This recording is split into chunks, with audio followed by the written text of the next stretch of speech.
But that's fine. And it is just about 9:10, and we will call the Economic Development meeting for September 11th to order. And I would just acknowledge that this is the 16th anniversary of the events in New York City, and just acknowledge that. But our work does continue today, so. The mayor's reading a proclamation tomorrow night. Yeah. And we put it on the webpage today. And as always, we will continue with our business conversation, and we thank Dave Jeffcoat and Matt Murphy for being here.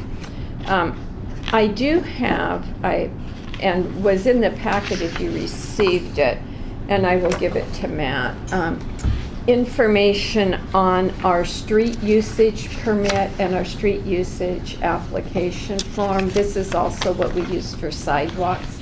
At one of the Roger Brooks seminars in our webinars, in our discussion afterward, one of the merchants downtown was concerned about not being able to put things on the sidewalk. And I had asked if he wanted council to do anything, to please let us know, not just to say it's not adequate, but let us know how they would like it refined. Would that be Fred? That would be Fred. Okay, he was putting benches out, and I think he's okay, isn't he? I have no idea. I have no idea, but he was somewhat passionate, and I would use the word aggressive when he was talking about it. So I brought in the application. I ran into him Friday, and he was quite happy, and Okay. Okay. maybe it was Thursday after, late Thursday. Maybe it's Thursday afternoon. But I brought it if the either one of the business groups wanted to review it. He seemed to be pleased at the moment, was quite energetic about it, and was, they were figuring out, make sure they had ADA compliance. Stuff, and that was my concern. I said, just make sure you got enough room for ADA compliance. Oh yeah, it's 42 inches measured from here to here. And I said, sounds like you're all over it, Fred. Exactly. So I'm talking about his stores. Yes. Not the bike one, but the other. Both. all of it, all of his buildings. In front of his whatever the business is next to his. Yeah, they have an alcove too. Yeah. Mm-hmm. They seem to have plenty of distance. They at one point were putting things out on the curb, which was that's not true. Yeah, appropriate. because Fred came in and talked to me, and because after not this Roger Brooks, But but the the other one one. before, one of the first things that you can do is the planters and benches. Right. I've always been led to believe that a street use permit, because you need a street use permit in order to put an A-frame, a portable sign out. And the bistro needed one for their dining area they've created. When do you and don't you need a street use permit in order to put benches and stuff out on your sidewalk? Because it was, Fred was like, well, let's just do it and wait until we get in trouble. And I said, there's ways that we can do this the right way. Right. And not have to worry about getting in trouble. So. And honestly, I read that and I don't remember, but there is a section in there on when you need it. Okay. Because if there is, I guess the thing that I would be after is once identify what the rules really are, is, can we just say, so long as you leave ADA 45, 42, 48, whatever, you're good. I went out and I measured all the sidewalks, and from building to curb, they average between 8 and 9 feet, except for the bistro building, which is probably the smallest curb or sidewalks in the entire town. So there's plenty of room to put these benches and planters out. And I became more aware of it after that particular meeting, and Salon Pederasso has a bench out. Several of them have little flower pots out, and the one museum has significant paraphernalia on the sidewalk. So I knew it was possible, I just didn't. But I provided that just as a follow-up for the discussion we had after Roger Brooks. So you don't know. So you're unsure right now if they do need I'm reading it, and There's a section. benches or pots out. There's a section back a couple pages, and I gave street use permit exemptions. but there's one that says it covers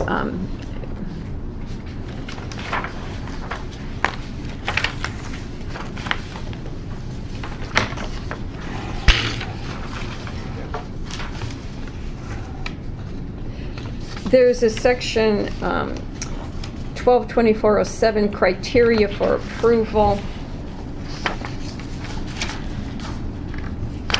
But there was one that said this is what it's used for.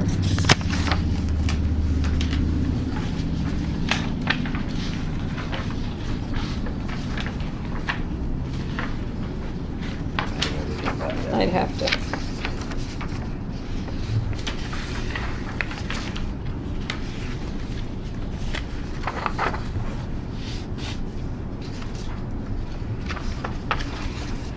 Where was it?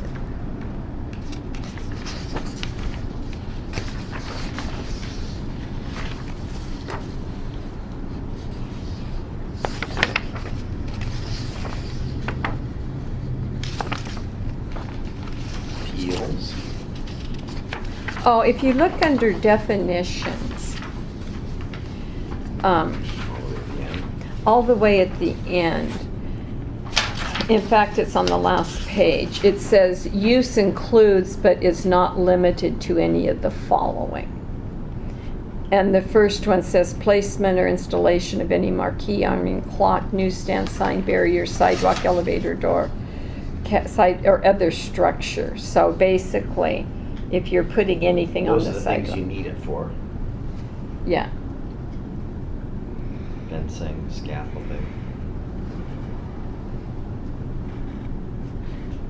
And you will, as you read this, you will see the sidewalks is just a small element of it. It's really worried about contractors using the street and doing things. But I provided it in case just as a follow-up from the conversation after Roger Brooks. But I think that would be the major concern is ADA, make sure we're Absolutely, yeah. ADA compliant. And I think That'll be everybody, the hot button. everybody agrees that, I mean, that needs to be preserved. But it's just, So it's general gist is there's no permitting required if you're ADA compliant, you're putting a pot out in front of your building or. I don't believe there is a problem. Yeah. Until there is one. because then the next question, and I don't know, is ADA 42 inches, or is it, what is the official ADA? Do we know that? Fred was saying it was 42. He seemed, Fred Crackus, he was, He seemed on top of it. he was quoting all kinds of things that were, and seemed to be all over it, and I need to be 42 from here, and he seemed to be all over it, so.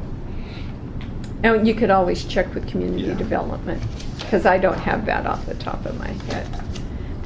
Some things is 36, but I think there's different measurements for different things. You know, doorways are one thing, and Yeah, and it's the public traveling on the sidewalk that would be in concern. The other thing that I wanted to do this morning, and there's just the two of you here, but I wanted just to recap some of the information we've learned from Roger Brooks. And he started with, it was 7 or 8, this is what you need to do to make your downtown vibrant. And he started with finding a champion and to get the elected officials on board. I don't know that we have a champion yet, but I do know that the public officials are all on board in doing what we need to do for enhancements to downtown. And he's always talked about finding a focus. And I don't know that we have spent any time on that. I don't know,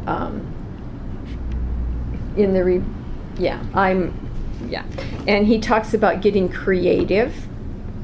And then he talks about making sure that the property owners are engaged. And then he talks about to orchestrate a business mix and to have an anchor tenant. You know, an anchor tenant is important. And remembering he's looking at downtowns in a global, in many different environments. And then he talks about activating downtown, making sure downtowns are active. And then he says, make it inviting and welcoming. So I went over some of these and I picked out some that I wanted to discuss a little bit. And the one about making it inviting and welcoming, I honestly think Port Orchard has done a nice. Sorry for being late, but it's locked out there. You know you're in. Oh, I didn't hear you knock. There are, I think Port Orchard, the downtown, has done a nice job of that. I think the flowers are nice. I know that the streets are kept clean. I don't see rubbish on the streets.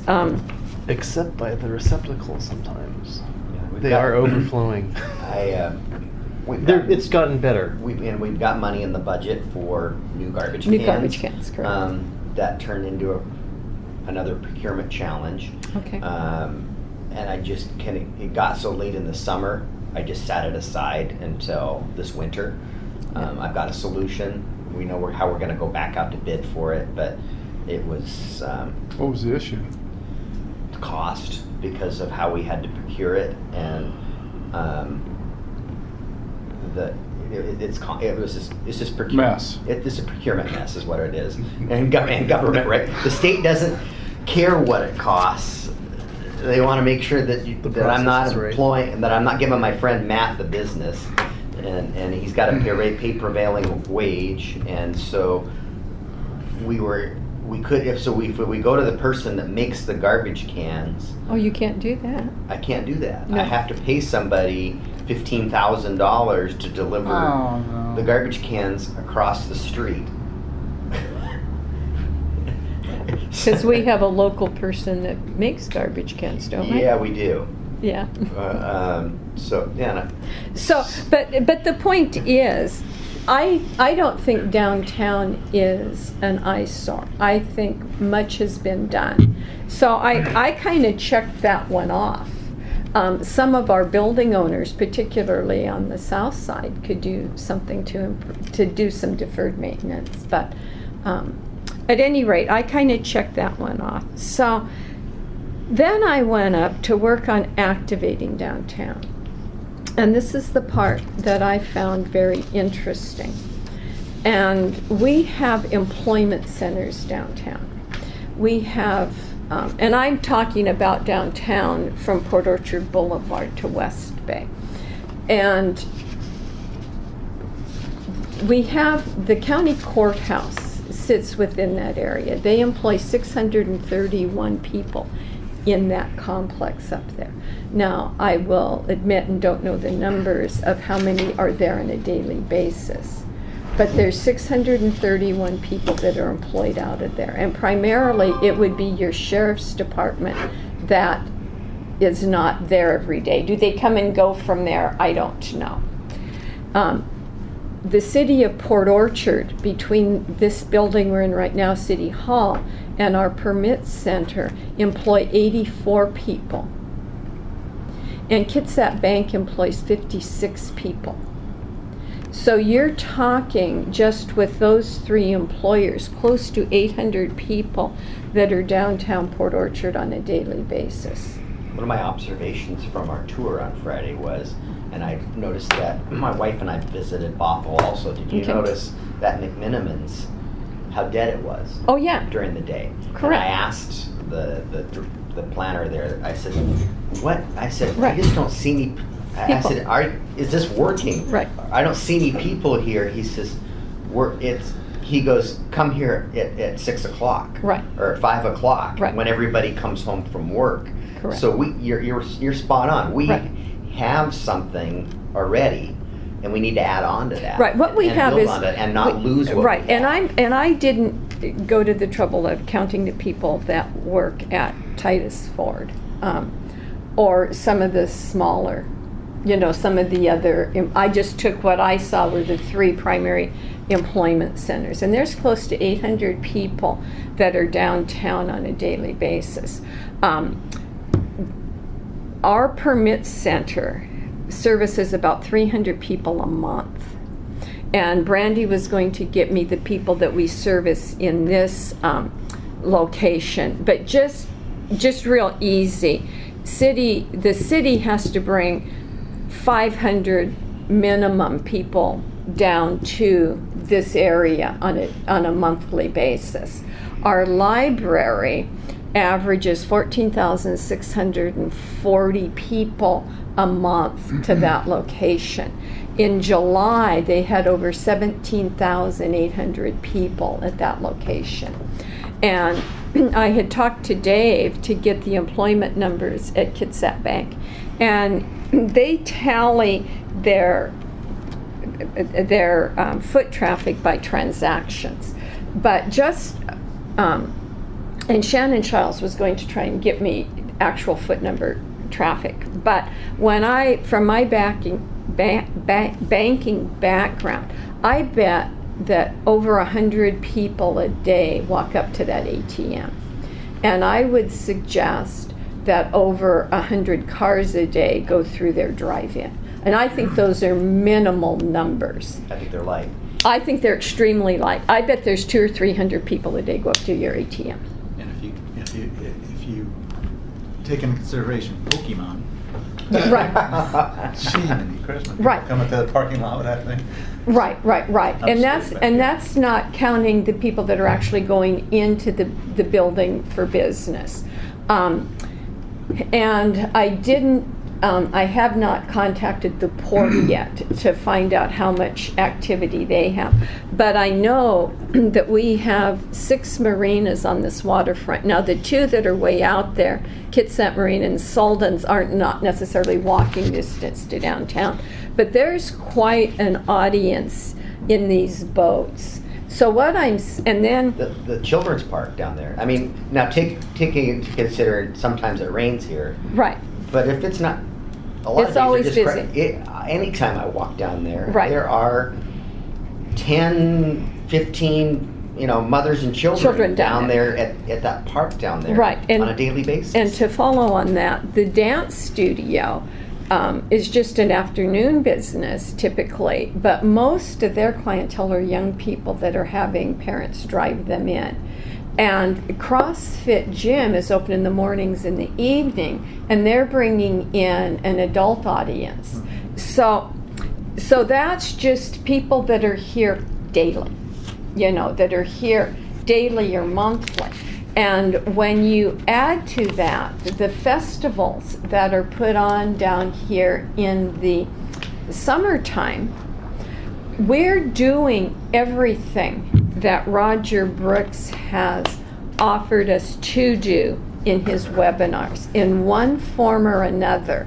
The other thing he talked about last time was the plaza. You need a plaza, a gathering place. Well, We're trying to create it. we don't have exactly what he talked about, but we have really close to it with, again, the Marina Park, with the stage and the covered seating. And then in the public market, they have the chess game, So, and We do have plans to expand that. I mean, Exactly. That's really what Exactly. that idea is with the berm and the hardscape, is to create a plaza. Exactly. So what my takeaway from everything that we learned at Roger Brooks is we have the elements in place. Could they be done a little differently? Yes, possibly. They could be done different. They could be framed differently. But when I've sat there and listened to all this, it's things we're already doing. And I would submit that there are downtowns all across our country that would beg for the amount of activity we already have down here. So I wanted to present that information. So I don't know how your 2 organizations would use it, but if you have 800 people a day down here that are working in office buildings, are you providing the merchandise that they need or that they want? Who are you marketing to them? With the courthouse closed on Fridays, is Friday evening your best time to have an event? Or would you want an Are they closed evening? on Fridays any longer? The courthouse isn't. The courthouse Some is. Some of the courthouse is. I just know Cousin Gwen doesn't have juries on Friday. Yeah, there's administrative, yeah, there aren't juries, Right. unless there's an active court case. Something, going yeah. on. Yeah. Yeah. So what I'm saying is, and then I took a look at the business mix we have downtown. And, you know, just looking down there, Holland's Son, I think, has been there since Price's Dairy closed, which would be probably in the 60s sometime. Bliss Motors has been downtown, I'm going to say at least 50 years, Since '66. since 66. Okay, so, and then, 51 years then. She's Dang it. spot on. right. Gazebo Florist has been there, I know, over 35 years. I'm not sure how long Rudy's been downtown, but what is now the Brick House was Port Orchard Tavern when I was a kid, and the format of it is exactly the same. It has just changed hands over the years, but it's a business that's been there a long time. I cannot remember Penn Feed not being there. And again, when I was a kid, it was a DNR theater. It wasn't the Dragonfly. So all of these businesses have evolved over the years, but they're still there. We have many long-term businesses downtown. Many, many of them. Mallory's been down there over 17 years. Amy's had a 10th year anniversary. So, what I'm saying is, when I hear negative things or wondering how we're going to revitalize downtown, I submit downtown is simply evolving. It's been evolving since it was founded 127 years ago. You know, the pieces have just changed I think a though bit. we can do more. I think where there's things that we can, I mean, more rooftops and more people, and you know, you got a lot of people during the day, but at night it tends to die. And when we were in Bothell, it's the other way around. I think we've got something to build on. No, that's what I'm saying. It's evolving. There's going to be a transition, and yes, we need more rooftops, and we've and learned more that. open space. And we've learned that, and that's the first thing that Roger Brooks has said too. You need the people there, and so we're doing a lot already to bring the people down. We just need to bring more people down, and and the businesses that are there. I would invite them to take a look and determine if it is in fact the best place for the location for their type of business. I think that's the key, because you know, with these numbers, daytime numbers, and then when you look at the nighttime numbers of our 10 restaurants, Correct. they're not that bad either. You know? Correct. Well, and one of the restaurants that I talked to, you know, part of it's economy, but they're having their best years. Yeah, and so I mean, so I think night times they are coming, but of course. But Dave and Sue aren't a nighttime business. No. They're a sandwich shop, Right. and they're having their best year. And Yeah. I hear it time and time from my friends who work at the courthouse. If you've been to that sandwich shop down there, that is really good. They do a good job. Yeah, That's the it's- one thing, I'm sorry. It's just our merchants. I mean, it's the merchant mix that we've got, and I don't know if arts and antiques and red and vintage is what these hundreds of people are looking for. The thing that I'm gonna say it again, that every one of these 1,000+ people needs every day is one thing for sure that you can count on, and that's food. I don't think we have a critical mass of restaurants yet. We have several new ones that have just opened up, but we need a critical mass to give people the mental impression that this is a destination place when I'm hungry. And the sandwich shop is an example of that.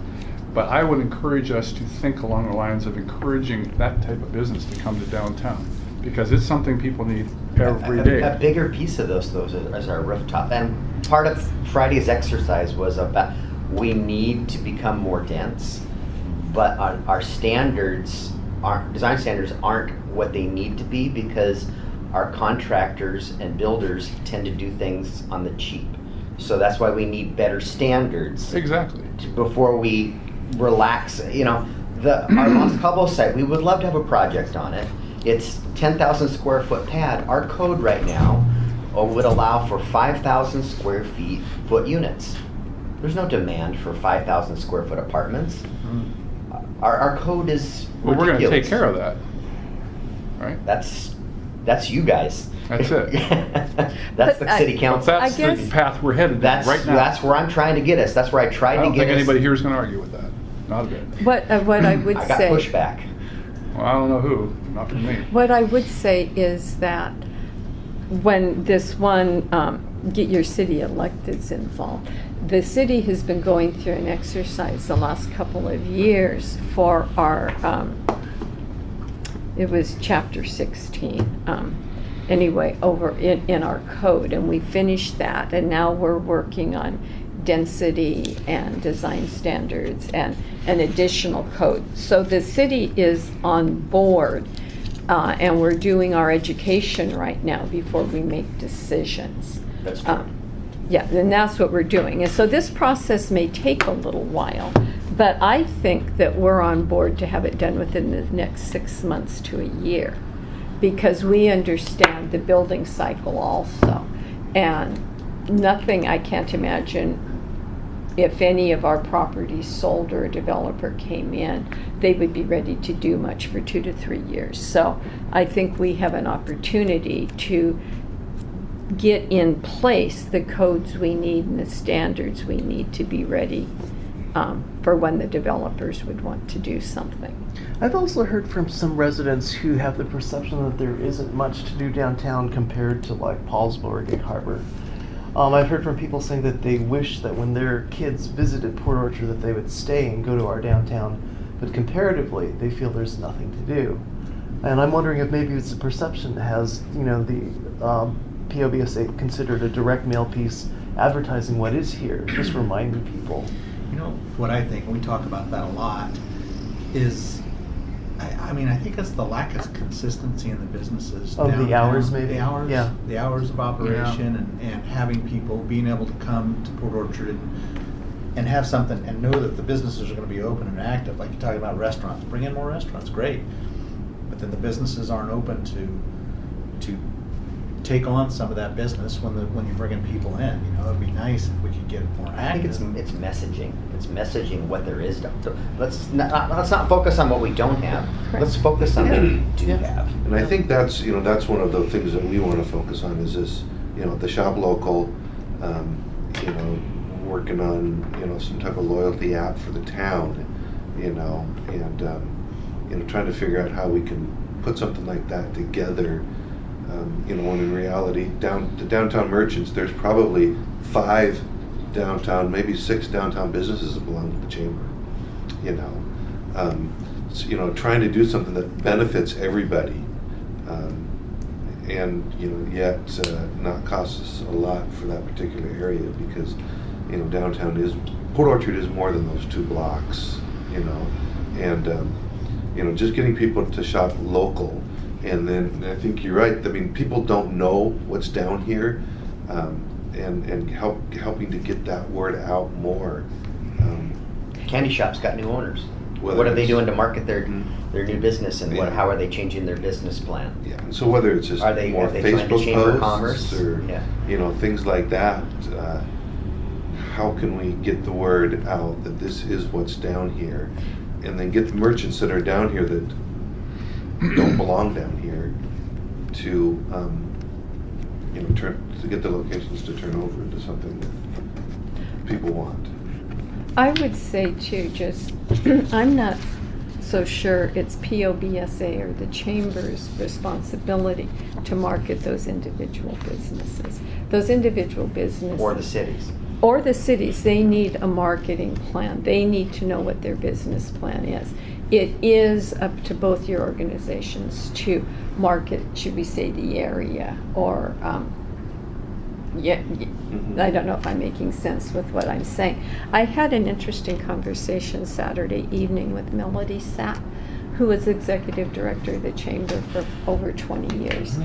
And she reminded me that back in the mid-90s, about 95, the chamber had a grant, and they worked with Central Washington University's, one of their departments, and the group of students came in and did a marketing evaluation and an evaluation of downtown Port Orchard. And of course, at that point, we hadn't annexed, all this other area. But she said the results of it, one of the questions to the merchants was, were you willing to change your business hours so that they would be consistent with, with the entire downtown? And were you willing to change perhaps your, the merchandise you were offering to, and the answer to both of them was no. So this is not a New ground? This is not new ground in Port Orchard, okay? Yeah, That's so, it, you can only do so much. right. It's like, and that's frustrating. Yeah. Well, there are some that are just hobby businesses. They're not, they couldn't, this is an artificial business environment down here because the rents are, for the most part, lower than the rest of the region. And, Oh, it is, yes. Yeah. Yeah. I mean, there's a few that aren't, but you get those, they couldn't survive outside here. So there's a kind of an artificial atmosphere to an incubator down here. And, I don't know. When we had the Roger Books seminars, how many of those businesses came to the seminars? Well, and, we subscribe to the Destination Development Association. Oh, did you? We did. Okay. And so we're gonna offer them again. I mean, I think we're looking at it, at moving our office to something that's larger. And then we will offer them in the evening. We'll offer a 5:30, Yeah. a dinner and development series. And I mean, they just need to come. And there's material that appeals to all businesses in the Roger Brooks material. Mhm, yeah. So, we're hoping if we can get people to participate in that and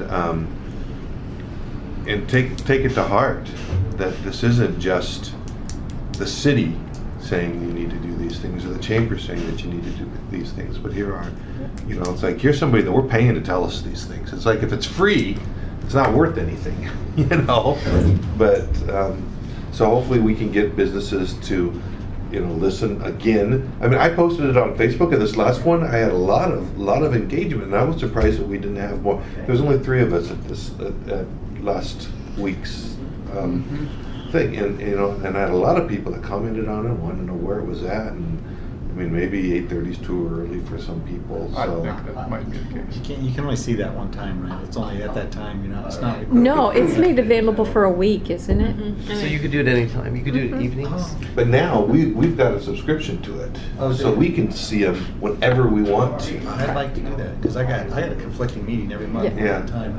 So one of the things I want to offer is, we've gone through this exercise and we've been meeting now since January. We've invited, the 2 groups in. Do you feel the necessity to continue to come to these meetings? You're welcome. Do we want to continue to hold the half hour available? Because you can see even now that we finished our work on the tourism plan, we don't have the same engagement. And I'm more than happy and look forward to keeping this half hour available. But if you don't think it's necessarily useful, I would give you back your time. I mean, I think it's interesting discussion. I think it's good discussion, but I'm like, what are we gonna do? Correct. Yeah. What's the plan? And, Right. And like you said, we need a champion for downtown, is that POBSC, is it chambers, an individual, a group, Right. who's gonna, take that up and get organized and focused on, like, we need to have a building owners meeting, maybe talk about, like, we need to reduce the number of hobbyists in downtown. If their rent is too cheap, that they can afford to be closed 3-4 days a week. Mhm. I mean, it's like, that hurts all of us. Well, also, we talked to a building owner, and several of them are either not paying rent or they're paying half rent. Right, and so they're being enabled is what it boils Yeah, down it's to. just- Building owners are That's not enabling good. this business. So why? Well, they're panicked. Mhm. I mean, building owners are panicked, like, okay, well, hey, if I can only, and they're only getting that down there. But I think a coalition of building owners are saying, hey, enough's enough. This is valuable. It's a valuable asset down here. We're a pearl. And it's like, we need to, and if these folks that are in here don't want to, sorry, if they don't want to come in here full time and really be an active business, then we need to change that model up a bit. Yeah. Right. But I think that's a lot of the problem there too. Well, and one of the things that Roger Brooks said is that if we can make these changes to downtown just with benches and we can get more people down here, and if we get the building owners to invest in some of their properties, you know, it's like if you build it, then we can help, like you said, help get a tenant in there that is serious, you know. Is serious. And if we identify, you know, what we need, it's like, okay, we need a, I don't know, shoe store. You know, and if we had people coming down here, we could attract that. And it's the ability to demonstrate that we've got that. And so that is the first step, is to get people coming down more often. You know, and these numbers that Beck has, I mean, if you took these numbers to, you know, as part of a business plan that said, you know, that in a month there are 20,000 people in downtown. Oh, and I didn't even count or offer to you the traffic that goes by. You know, Yeah, there's that's 13 to 15,000, and with Tremont, that's going to increase. And that's a day. So, Right. you know, those are numbers that a retail business should appreciate, but we're just not getting it to the right people. Right. The other thing is, I would just submit, as far as your building owners are concerned, they also need to look at the maintenance on their buildings. Yeah. It needs to look good. Yeah. So, but I think, you know, we are moving in the right direction. We do have people downtown. Yeah. Like the mayor said, getting the word out as to what there is to do. Yeah. And, you know, trying to let people know that there isn't a major conspiracy for, you know, anything. Right. You know, there is no conspiracies in the city of Port Orchard. Right. So, I mean, people just need to, I don't know, embrace what we've got. I think there's a lot of hard discussions that need to be had, and people are afraid to have them. You know, Like what? well, like the business hours. Mhm. You know, like and Right. about hobbyist businesses, and about business owners and the rents that are charged, and you know, I can hardly, you know, there's a lot of difficult, Yeah. because a lot of people are trying. You know, there's a lot of hard-working business owners, and then you know, Well, I know at the last policy meeting, you were there when yeah.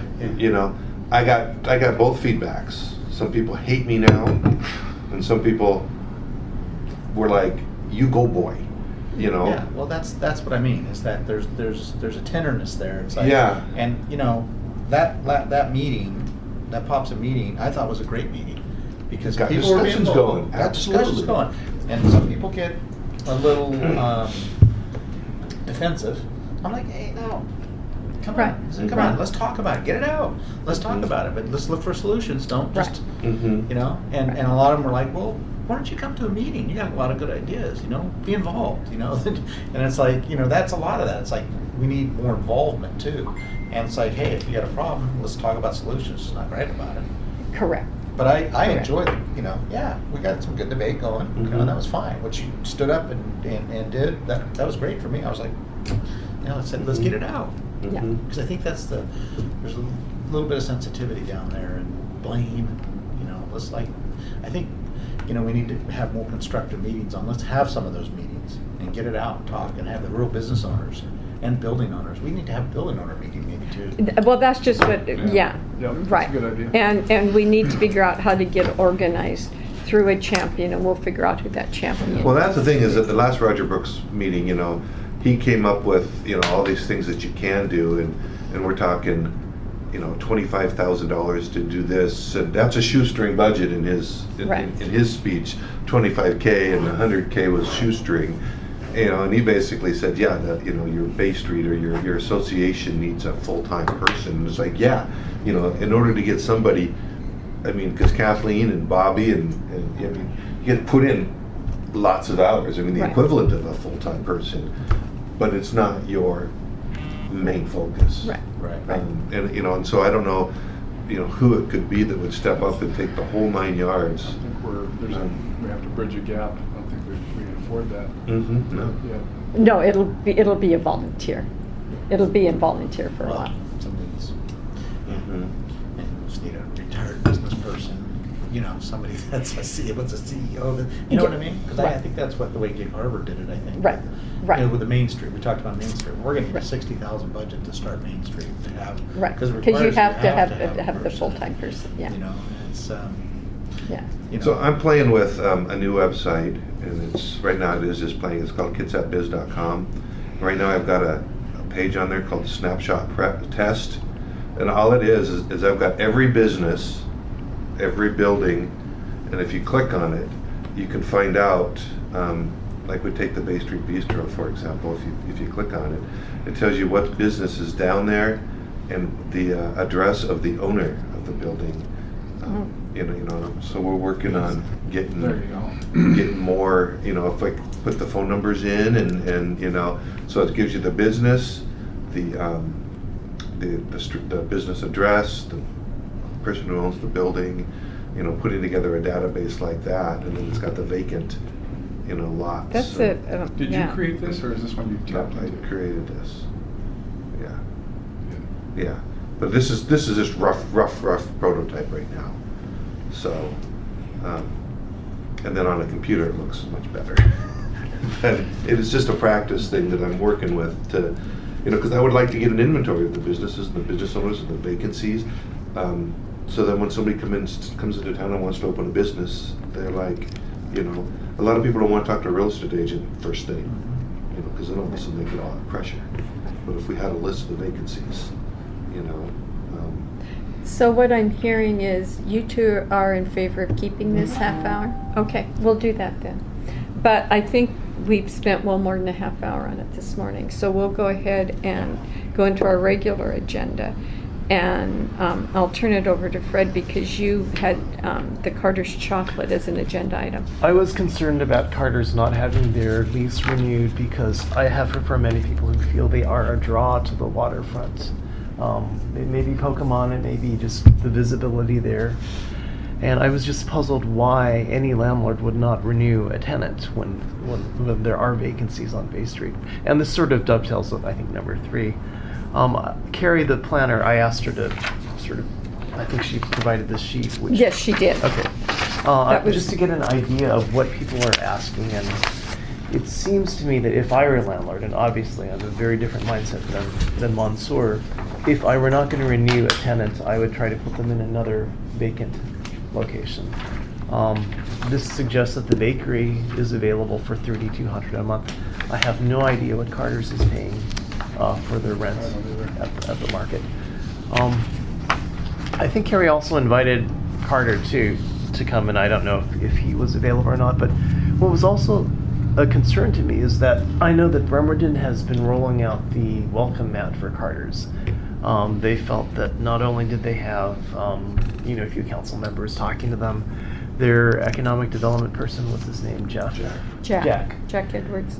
Came over and talked to them a couple times, and they're looking at buildings over there, and I just felt, we always talk about how it's recruiting is one thing, but retention is also maybe equally important, and I just wondered if this is something that we're missing. So it's not meant to point any fingers, but it was a point of concern that I Like you, I'm amazed. Why would you, in that market, it is so sparse right now, whoever's managing, I'm not sure who that is now, who's pushing the buttons and pulling the chains, would let them go. They are a draw. They are the, of all business owners, they are the most consistent I can think of. They are there, steady Eddie next to the. Okay, the dock. with all that said,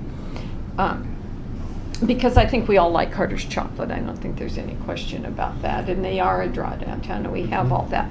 What do you feel the city's role is in negotiations between the landlord and the tenant? Because that's what we're talking about. We should stay out of that. That's not our role. Our role is to create an environment here, a good business environment, and when there's problems like that, is there anything that we can do about the problem? But negotiation's not for us. It's not our. I don't quite see it the same way. I mean, obviously, we're not going to tell Mansour that he has to rent out all his places, but I think maybe letting him know or asking him, what's going on here? Why are you letting in I mean, this is Well, probably that I'm for. what, yeah, and that's what I mean. like to know I what's wouldn't going use the on. word negotiation, but maybe just more of a conversation with him, like Investigation. Yeah, I mean, That's okay. they're not an anchor tenant, but they may be as close as what we have. I mean, I was trying to figure out what anchor tenants do we have on Bay Street. I'd hate to think that 7-Eleven is an anchor tenant. Well, the Probably library's an anchor tenant. Yeah, okay, or the Central Antique Mall or something. Those are. I think the Brick House is an anchor tenant. Yeah, that could be. And Bay Street and Amy's and Peninsula Feed. I know people that drive in from Key Peninsula regularly to go to Peninsula Feed.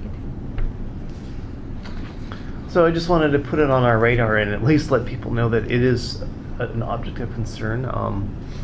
I'd be happy to call Matt Berg at Reed and just ask him what he knows, and maybe. You know, I'd love to hear that. I'd love to hear the reasoning behind it. It just makes no sense. It just doesn't add up. I don't know. I would, are you doing that as an individual or on behalf of the city? I could do it as an individual. I don't know if, and I spoke briefly to Rob, and he felt that he has a relationship with Mansour, but it's very high level. You know, it would be like on the nature of asking him to take care of Myries. So this may not be quite at that level. Right. So I'm looking at a different perspective than that. And I guess my feeling is a little different. I'm not sure it's the city's business. Okay. If I were a building owner and for whatever reason I chose not to renew a lease with a tenant, I'm not sure that has to be made public. I'm not sure they have to share that with us. If I'm a building owner and I want to do some remodeling, I want to perhaps sell my business and don't want long-term leases in it. You know, I mean, there's a number of reasons why, as a building owner, why I may not want to renew a lease. I don't know that we would have this same feeling if Levon Lynham's lease got changed at Gazebo Florist. And she's been a much longer stable business in downtown than Carter's Chocolate. Or if Bobby's didn't get renewed, or what if, then I think I'd sure like to know the answer, because that's critical. You know, a tenant like that is leaving, and the city of Bremerton doesn't seem to have a problem with it. And, You're right that we don't have to be told any more Right. of their confidential negotiation Right. agreements, but I think Exactly. we could still have a conversation and see what they're willing to share. They could say it's a personality thing. They could say, No, you know, they don't. long-range plans or No, something. they don't have No, that. They don't. I'm not And saying that- no. I'm not I saying that they wouldn't have. if I was the building okay. owner. But it's at been- least they would know they were interested in asking, like, is there anything they want to share? And I will, as an individual, just call Matt and see Berg and see if there's anything he can just convey, because it might. Yeah, I'm just I'm puzzled. curious. I know we have a position, but I still would like to know. Well, the other thing that I'm going to offer is Carter's Chocolate is moving 6 blocks and they're still within our downtown. Maybe he's not. Maybe he's moving Well, across the inlet. yes, he is. He's working out of his other location, and Yeah. I'm hopeful that location could actually become a draw of its own. It's off Right. the pedestrian path, Right. and so yeah, no, I'm happy about Yeah. that. But I'm just curious that this seemed a almost tailor-made location for them on the waterfront. They seem to be open a lot of hours during the summer, and it's puzzling. They did a nice job with their hours. It's just- There was, Yeah. and they did a nice job with their product. And I'm not trying to point fingers like, why the hell are you not renewing? It's just like, you know, what were you thinking, and I think is there you are, something though, else? Fred. coming? I think you are too, Fred. Okay, all right. Well, no, but I want them to know that we are interested and are watching, and we are concerned because we're losing something, you know, possibly to Bremerton, and I'm not happy about it. Well, I don't like it either, but Okay. it's private, it's It's private private property. Okay. We live in America, and he can choose. Oh no, who- I know, and I'm not saying that we would legislate anything about it. And I don't feel like you're overstepping. I don't No, feel that I'm at all. just- I disagree with both of you. I don't feel that Okay. he's overstepping. I think he's trying to glean something to aid to our conversation here, and I, as an individual, I would do the same thing. And Okay. I understand that they are property owners. I understand it's a business, and it's really not our business to stick our nose in it. But as a city, seeing our downtown texture change a little bit, I don't see the problem. Let's try and inquire. Is there anything going on that we should know about? Anything you want to share? Anything that, anything, just anything. It could be something, maybe they just want to, one by one, kick everybody out and tear the building down and develop it. Maybe there's something going on that we don't know about. I don't know. Council people don't get shared. Yeah.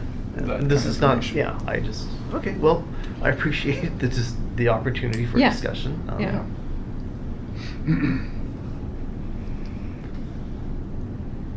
But just to close up, we're not doing anything. If you contact them, it's on your own. It's Yeah. not as a council member. Okay. But you can't take that hat off, is what I'm saying. Is that's one of the reasons why I don't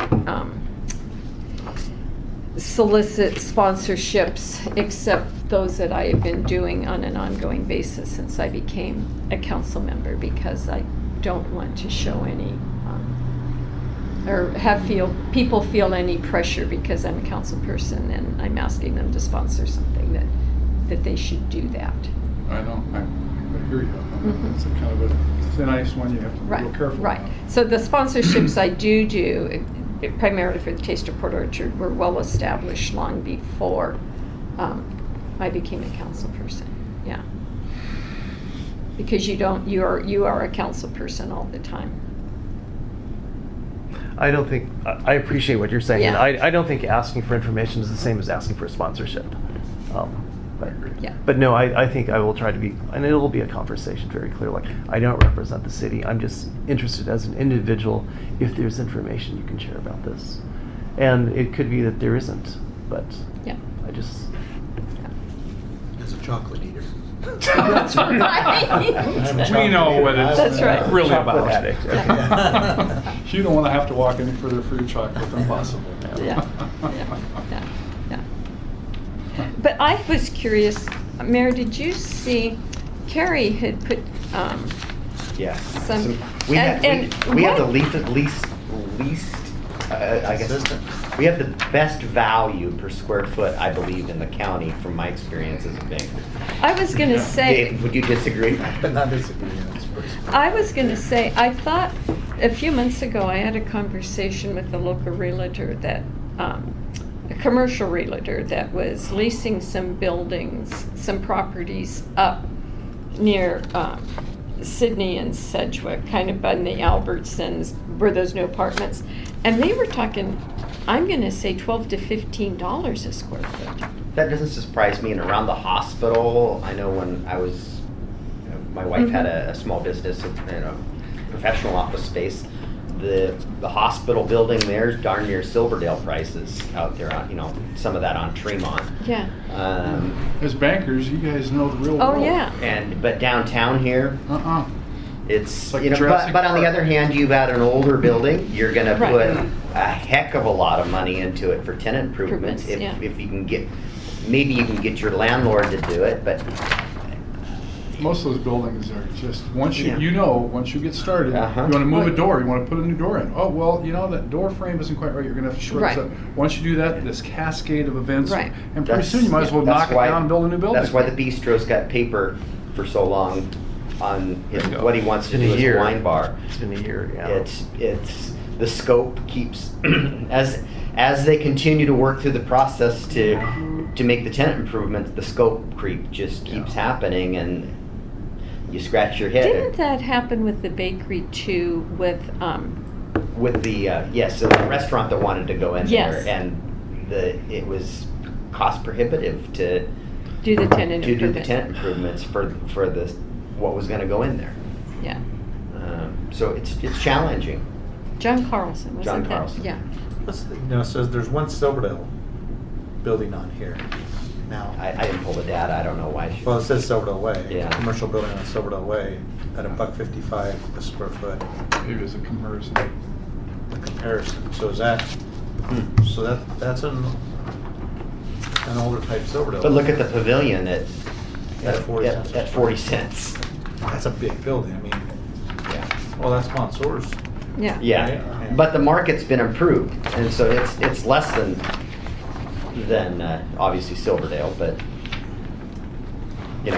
these other buildings, the pavilion, if you've been in there, What the heck is that? it needs a lot. It needs a lot. Well, plus it's a lot of buildings. Seems to be Get a sagging. And tenant. 713, I think, is the, Lolly Maze. no, it's Or not, the it's Lolly Maze. it's the bakery site. No, the bakery's the one after. Yeah, 713 at the bottom. I think 707 is the bakery. Is it Backside. 707? Yeah, Flip- other side, flip- yeah. Other side, Flip okay. Turn your page. I know, but I There you confuse go. those two Okay. also. Is that's where the bakery was? I think, I don't know. Yeah, No, here we go, if- 707 is the yeah. bakery, you're right. If these addresses are correct. Yeah.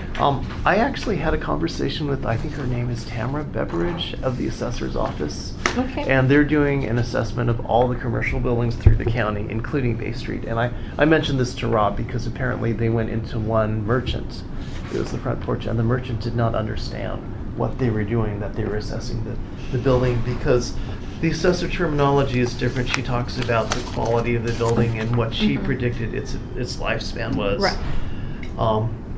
So she was assessing it from that viewpoint. Yeah, and we the had somebody merchant- come in too. Yeah, and the merchant thought that, oh, she's gonna condemn my building and she's gonna light it and all this. And so I have to go back and That's a talk to this merchant possibility. because it wasn't any kind of cause-effect relationship. They weren't speaking the same terms at all. But it was interesting that she said there are a lot of buildings that are in, deferred maintenance. And she was saying things like eventually it will be taken care of, or something is gonna have to happen. Because the upstairs areas are so in such poor condition. So I think the merchant would obviously get, hear, red lights, like, she's shutting down my building or something. But it was interesting because she was comparing the condition of some of the Bay Street buildings to Paulsville buildings, and saying that the Paulsville ones are not necessarily in better condition. Right.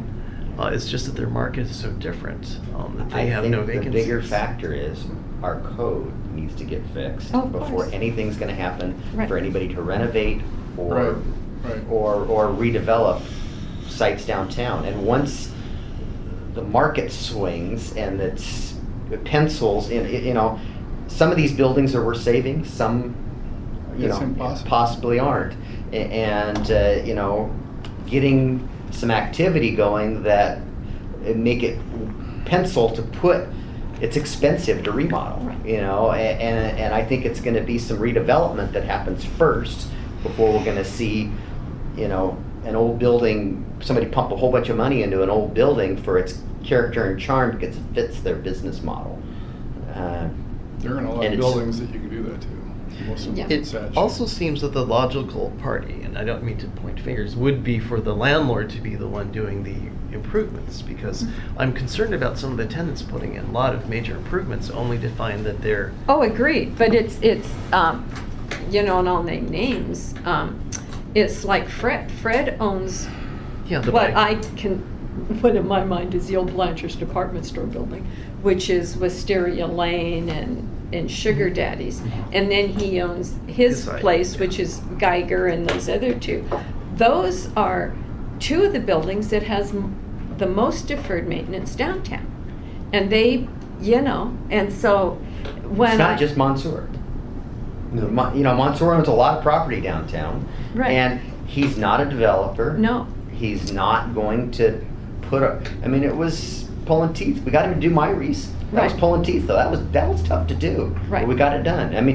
Do we want, and I've had some people reaching out to me about that, and I sent it to Matt Berg's way. Would love to have a tenant in there, but my goodness, it looks a heck of a lot better than it did. So let's focus on what we can change, exactly. and not and not focus on what we can't change. Which, unless you want to go start a business and improve one of the buildings. I'd rather buy it actually. but it's Okay, well that's the solution No, too. that's a solution too, but I agree with you, when you ask the tenants to do the improvement, they're gonna do cosmetic improvements. They're not going to change the bones of that building, and. Unless they get a very long-term lease, Right, which then, as a building owner, do you want to do that if your long-term play is, Mansour's playing Monopoly? right, Yeah, from both sides, the old Lolly Maze location is a great price, but it's also 4,000 square feet. You're gonna ask any new business owner to come Right. in and pay $4,000 a month, which is a tough nut to crack. Right. And then you're gonna want Mansour or the landlord or somebody to do $25,000 worth of tenant improvements. And, you know, and that's where they won't rent to your average Joe hobbyist. Right. Who could be here here today, gone in 6 months to a year, walk away from any lease they sign. Open them 3 days a week. Yeah. And yeah, because they're only open 3 days a week. You know, so the Mansour, the building owners aren't gonna dump a lot of TI into it with a hobbyist. And that's why you can say there's a lot of people that wanna go in there, but when you sit down and talk to them, so what is your plan? You know, I've collected baseball cards since I was, 3 years old, and I wanna have a killer baseball card shop, without knowing that whether or not we need one. Mhm. Or the demographics Yeah, of who they and so can for pull. $4,000, you can have a killer baseball card shop, but if you go out of business in 3 months, it doesn't matter. And if the landlord has dumped money into it, because that building, I can tell you, Lally Mays, actually it's 2 spots. Have you been in it? I mean, there's no toilet downstairs. I mean, no physical toilet there.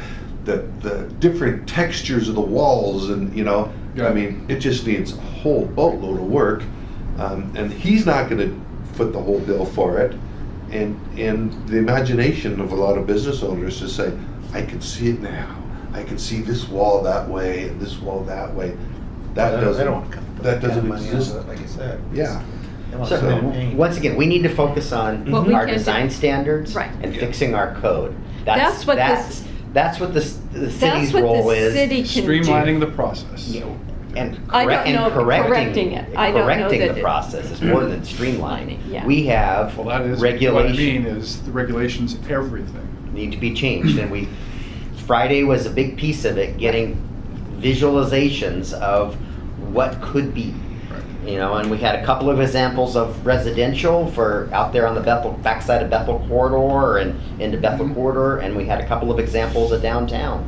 And we as a community, if we want to change it, we need to change it, or we're gonna continue this slow evolution that we've continued to have for Well, nobody's steering 50 this years. evolution that's happening now. It's just happening by happenstance. organically. That's right. And if we want to, get it jump started and get it going, we have to change what downtown can be. Right. And is that on the slate right now? I mean, Yes, Yeah, we're I hope so. working I on certainly it. hope so. I'm completely on board with Staff that. and I are working understand on that, it, and it's got to come to city council to look at, uses and whether we want to continue to require ground floor retail from Port Orchard Boulevard to Kentucky Fried Chicken. It's required. so in your road show, what was the most exciting piece that you saw? I believe my takeaway, and I think it's different from everybody, is Growth Management Act is requiring us to be more dense, but our developers, at least our local developers, lack that. They do things as inexpensively as they can, so they don't get the quality that I think our community deserves. It's a component of this is if we're going to be more dense, we need to have better standards so that our street facades and our buildings have the character and I don't know what's the word I'm looking for. We saw examples of what this could be. Yeah. I guess. I'm going to say two or three of my big takeaways. Is one, we spent time in Burien and West Seattle and Bothell and Mill Creek. And what I saw should we call them neighborhoods, and I would call our downtown a neighborhood, a center, a neighborhood. I would call the Bethel area a center or neighborhood. But what we saw in those neighborhoods, when they did have retail, or commercial, it wasn't retail. What they had there were service industries. They had, one had a veterinarian in it, like Mill Creek. There are 2 commercials that I really saw retails. There was like a Pier 1 and there was University Bookstore. But there were several yoga studios, there were nail studios, there were real estate offices, there were banks. There were things that were not retail. They were At the one end, it was anchored by a central market, so that obviously is retail.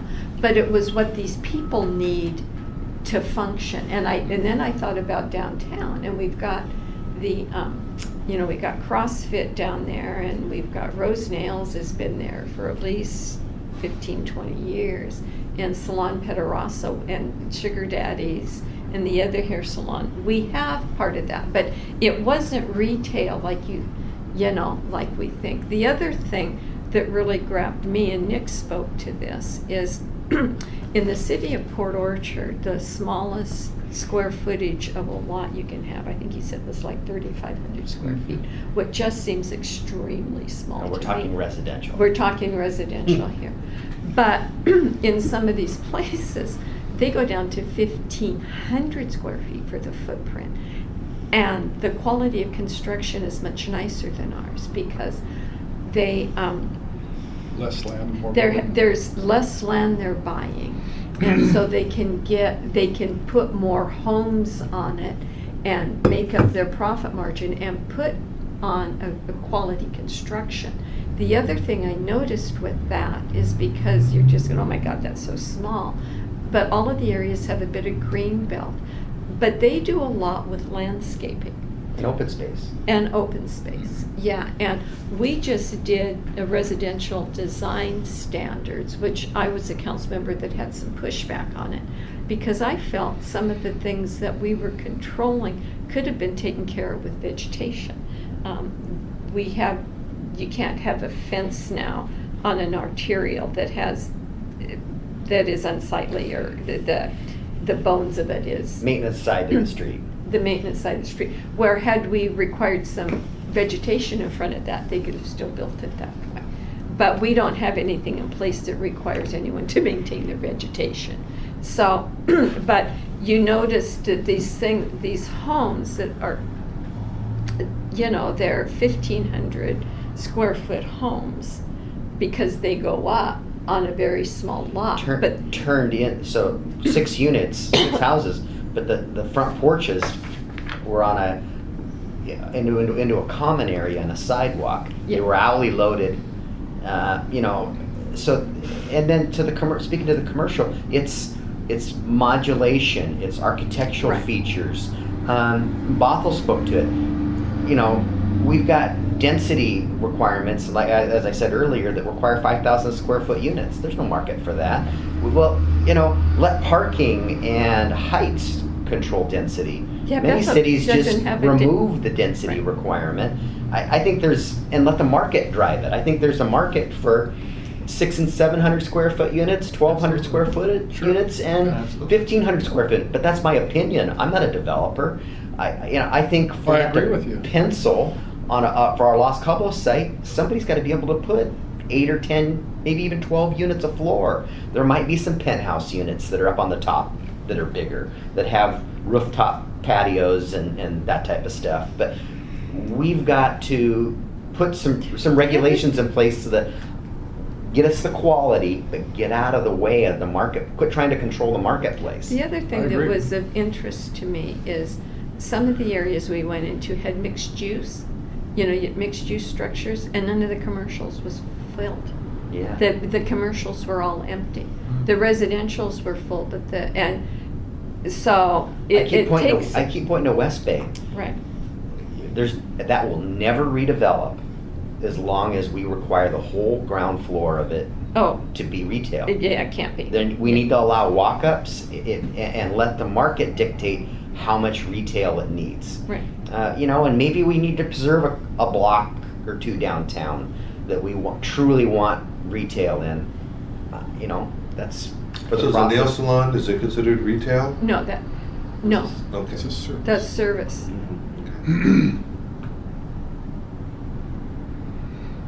I mean, to be honest, Kitsap Bank couldn't locate. No, they could not anymore. No. I mean, that's silly. Mhm. What We, is? we want their jobs there, and I'd like them to have more of More their jobs jobs there.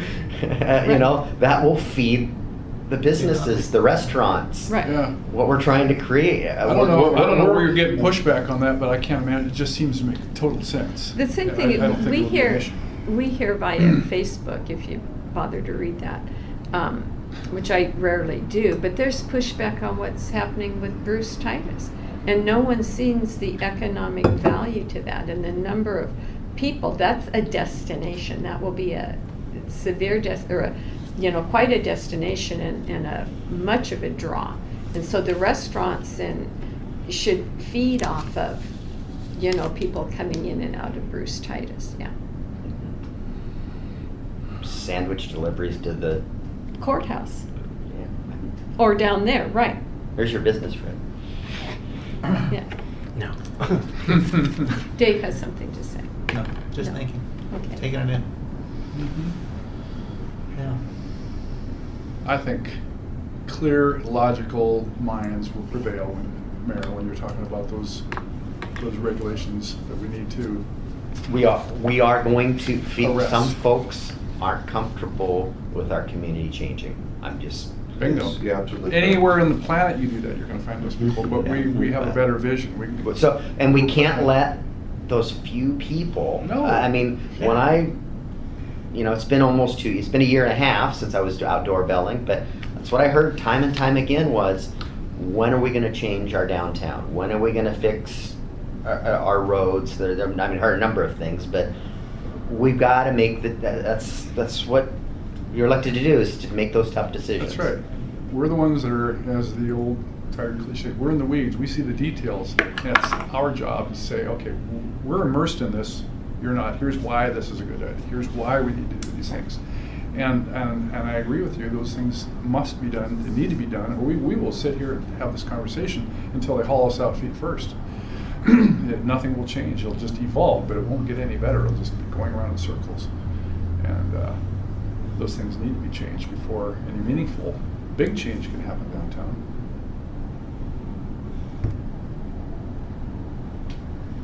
And with that, we'll adjourn the meeting. I have one thing. Oh, okay. I would like Please. to, I have a copy of the sign permit application. And, my heartache with the sign permit application is on portable signs.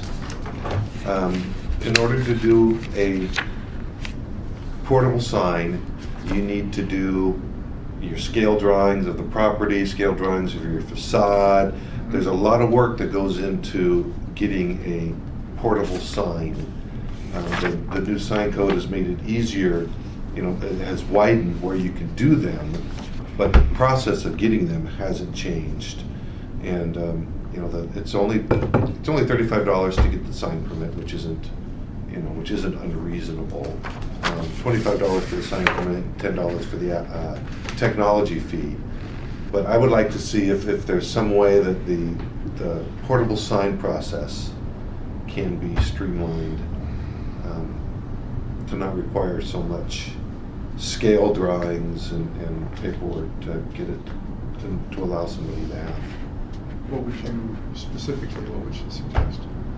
If they had pictures, if you had the showed what you had, this is my A-frame sign, this is my portable Photo sign. instead of having something with scale. Well, but it's just, I don't know why you have to, I know why, I don't think it's necessary though. A scale drawing of the facade with all the current signage and that process to go through for the bike shop or any other, business in order to get an A-frame board. And then they still need to get a street use permit, which is interesting because now if we can put benches and planters out without a street use permit, why can't we put out a portable sign without a street use permit? Can you put your ask together? I know that it's my understanding that the feather signs are coming to work steady next. That was the request. And as long as we're looking at signage, could we add this to that agenda Could you item? email that request to Brandy? Yeah. Yeah. In lieu of a drawing, you're suggesting that maybe a streamlining, something to make it easier would be a photograph. Yeah, because the kicker is that the design specs are very specific for what a portable sign looks like. It can only be so tall, it can only be so wide, it only has so many square feet. Right. If I want one, the face, you can't judge the face, so I can interchange the face all I want. You know, there just needs to be a simple process to allow those. Maybe the Chamber of Commerce will have a stock specification on file for their members that you'll provide them. Absolutely, yeah. I mean, There's another benefit to your chamber membership. but no, I as a matter of fact, I am working on a flow chart for the sign permit process. You know, what do you need to do under what circumstances? Can I put this up versus that? That's brilliant. So, Brilliant. working on that. Just one of my 3 trillion projects. That's why I asked you to send it to Brandy, because That's working I on it. say, yes, I'll do that, Matt, and then walk out the door. And Yeah. 3 other things will take my attention away. You know, so, and the same thing with the feather signs, you know, permitting the feather signs would be a nightmare. But that's a discussion for another time. Well, it's a discussion for next Tuesday, a week from Maybe you can display some more of your brilliance at the next meeting. Did anybody watch Sunday morning? Yes. Show? Sunday morning? So on August 20th, there was a Sunday morning episode, and it had they exposed a town in Illinois. I can't remember what it's called, but they are known as the world's biggest things. Oh, yes, I saw that. They had a rocking chair, they had a mailbox. Right. People And went nuts over it. And so this town was like the Orchard downtown, historic town, depressed, and this guy's wife had a business in the town. That's right. And they were, trying to think of things to do. And this guy was a woodworker, and he had access to equipment. But tell He them was about the piping. town, that it was dead in the door. Dead on a doornail, just dead on a doornail. It was one of those things to where he, I think he first, he took the businesses that were there and what was unique about them, and he did something in grand size. And I think he got a couple of like Guinness World Book records for they got this rocking chair that sits in their town center. The rocking chair is like just enormous. It's like, 3-story rocking chair that people will come and take a photo with. They got this bird cage that people can sit in and take pictures. A pencil along the sidewalk that's like, it's like 50 feet long, a pencil that they made exactly like a pencil. And Candy Shop had these big wooden shoes, the biggest wooden shoes. But he did one thing and says, gosh, people are actually driving here. to see this. The Yeah. knitting store had the biggest knitting needles, needles, and people will drive to see those knitting needles, and the town just boomed. And I was just talking about the things that, something that we need to grab a hold of in town, not the biggest things, but we got this marina, that town Right. had nothing. Right. We've Yeah, got it Pearl. had nothing. We've got Pearl there, and so it's like, Right. what do we grab to pick? People want to come see. They're driving to see knitting needles in a store, and their business is like going off the hook. So It's slow in it's Iowa. episode 33. If you go on, I think you can go Okay. on the internet and look at it. It I'm was really glad you brought interesting. that up, because that Yeah. crossed my mind when I watched it. I wanted to bring it Yeah. up. I completely forgot about it. I just love that show. I watch it every Sunday morning. So do I. It's, like, it's Yeah, a great it's a show. good Fields show. Yeah. Yeah. But they got all kinds of interesting stuff. But that was just like what we're talking about. Yeah.